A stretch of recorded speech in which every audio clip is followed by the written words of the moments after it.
2014, 2015, 2016 இந்த 3 ஆண்டுகளில் மத்திய அரசாங்கத்தால் செய்யப்பட்ட அகழ்வாயுடைய ரிப்போர்ட்டை இவர் எப்போ கொடுக்குறாரு?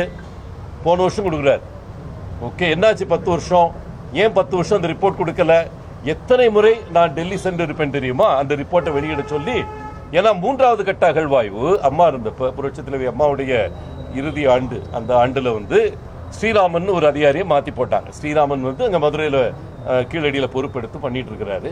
அந்த கீழடி அகழ்வாய்வு அந்த 3வது கட்டம் நடந்து கொண்டு இருக்கும் பொழுது அவர் வந்து இதுக்கு மேலே தொடர்வதற்கு விருப்பம் இல்லை, இதில் வந்து மேட்ரு இல்லை அப்படின்னு நோட் வைக்கிறார்.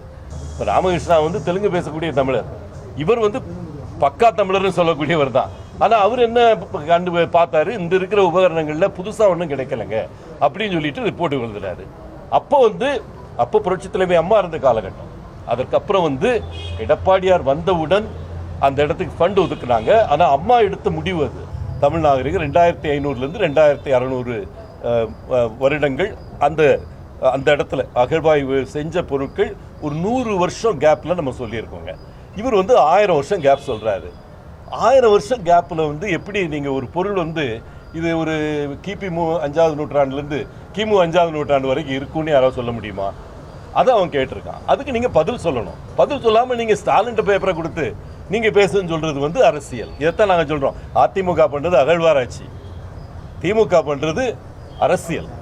ஓகே, இந்த மாதிரி வந்து உலகெங்கும் பேசப்படக்கூடிய ஒரு தொல்லியல் துறையை கட்டமைத்தது அண்ணன் எடப்பாடியார். அதுக்கு ஃபண்டு ஒதுக்கி நீங்கள் வந்து ஒரு வருஷத்துக்கு சராசரியாக 2 கோடி ஒதுக்கிட்டு இருந்த துறைக்கு வருஷத்துக்கு 105 கோடி ஒதுக்குனா என்ன அர்த்தம்?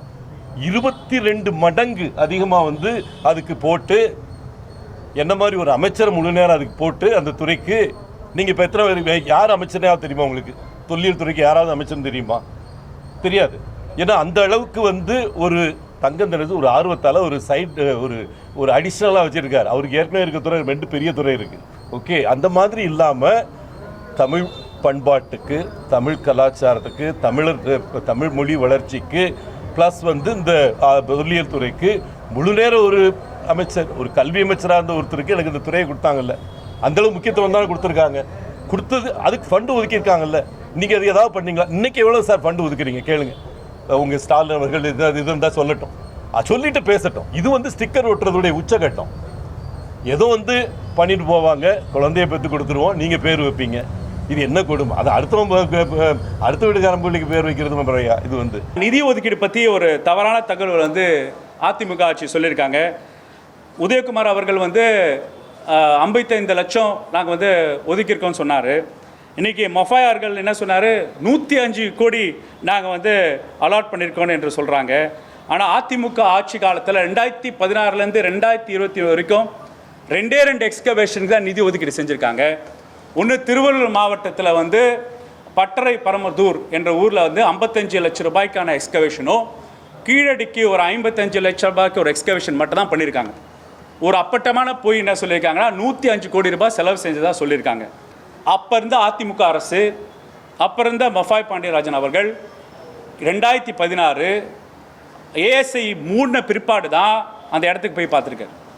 எக்ஸ்கவேஷன் நடக்கும் போது ஒரு தடவை கூட விசிட் பண்ணல. 2வது ஒரு தவறான தகவல் அவர் சொல்லியிருக்காரு. அதாவது மாற்றப்பட்ட அமர்நாத் அவர்களை ஃப்ளைட்டு காசுலாம் அவர் ஏற்படுத்தி பண்ணி அவர் கூட டிஸ்கஷன் நடத்தினா சொன்னார். வரும்போது அமர்நாத் அவர்களை தொடர்பு கொண்டு தான் வந்தேன்.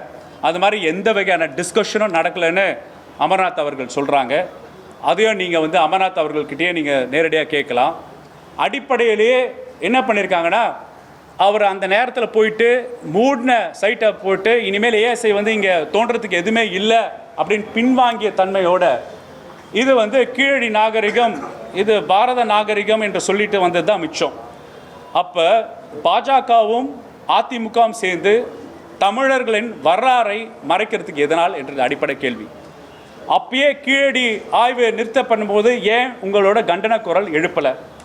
2வது, தனிநபராக கனிமொழி வழக்கறிஞர் வந்து கோர்ட்டில் வந்து அவங்க தான் கேஸ் ஃபைல் பண்ணியிருக்காங்க. ஏன் மாநில அரசு இப்போ கோர்ட்டில் அப்போ வந்து ஃபைட் பண்ணல? இப்போ பல்வேறு இடங்களில் நான் சொன்னேன், வரிசை பண்ணினேன், கார்பன் டேட்டிங் ஸ்டடீஸ் காமிச்சிருக்காங்களே, அந்த மாதிரி ஆய்வுத்தன்மை ஏன் உருவாக்கப்படல?